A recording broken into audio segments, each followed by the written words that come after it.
आज के वीडियो हम लोग बात कर रहे हैं यूपी स्कॉलरशिप 2021-22 के लास्ट अपडेट की। आज है 25 मार्च 2022 और आज लास्ट डेडलाइन दी गई है समाज कल्याण ऑफिस को। यदि आज आपने ये काम नहीं किया तो स्कॉलरशिप आपका लटक जाएगा। आपको क्या करना होगा, आपका यदि स्टेटस इस तरह का शो कर रहा है, UID never enable for DBT या डीबीटी का कोई भी इशू है, अथवा यहाँ पे rejected by district scholarship committee लिख रखा है, तो आपको बिल्कुल चिंता करने की बात है। आपको ये सही कराने का लास्ट मौका है। आपको कहीं नहीं जाना है, अपने बैंक पे केवल जाना है और आज लास्ट आपके पास समय बचा हुआ है।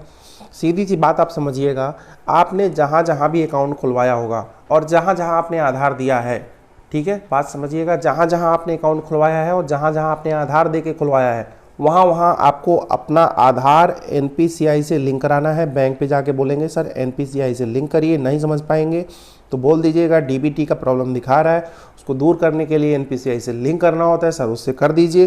केवाईसी अपडेट हमारा कर दीजिए अथवा चेक कर लीजिए कि एनपीसीआई से आधार लिंक है कि नहीं, केवाईसी अपडेट है कि नहीं।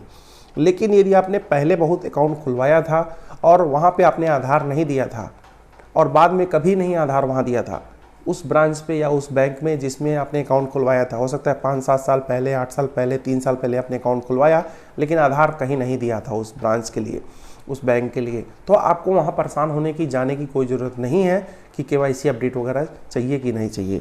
लेकिन यदि आपने अकाउंट खुलवाया है, कहीं भी आधार दिया है, तो आपको एनपीसीआई से आधार लिंक और केवाईसी अपडेट जरूर कराना होगा।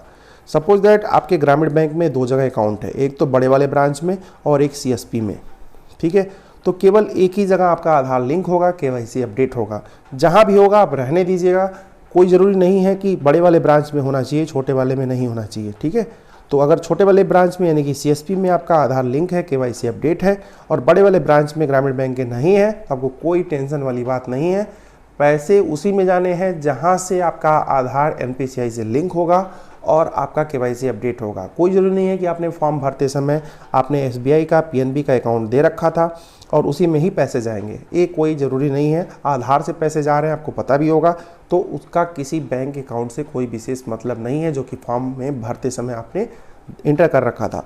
तो आपके अगर 3 अकाउंट हैं, एक बड़े वाले ब्रांच में जो कि ग्रामीण बैंक का है, एक सीएसपी जो कि उसी ग्रामीण बैंक का है, और एक अदर बैंक का आपके पास अकाउंट है, ठीक है, तो आपको दोनों जगह, क्योंकि यहाँ पे तो यहाँ ग्रामीण बैंक के दोनों ही अकाउंट हैं, तो यहाँ पे तो केवल एक जगह ही आधार लिंक होगा, लेकिन यहाँ पे ग्रामीण बैंक और दूसरे बैंक दोनों में आधार लिंक चाहिए एनपीसीआई से और केवाईसी अपडेट चाहिए। ट्रांजेक्शन्स वगैरह कर लीजिएगा, 100 रुपये जमा निकासी, किसी तरह का कोई इशू नहीं आएगा।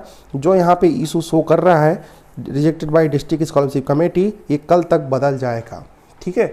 तो आज लास्ट आपके पास टाइम है, आप अपनी स्कॉलरशिप को प्राप्त करना चाहते हैं।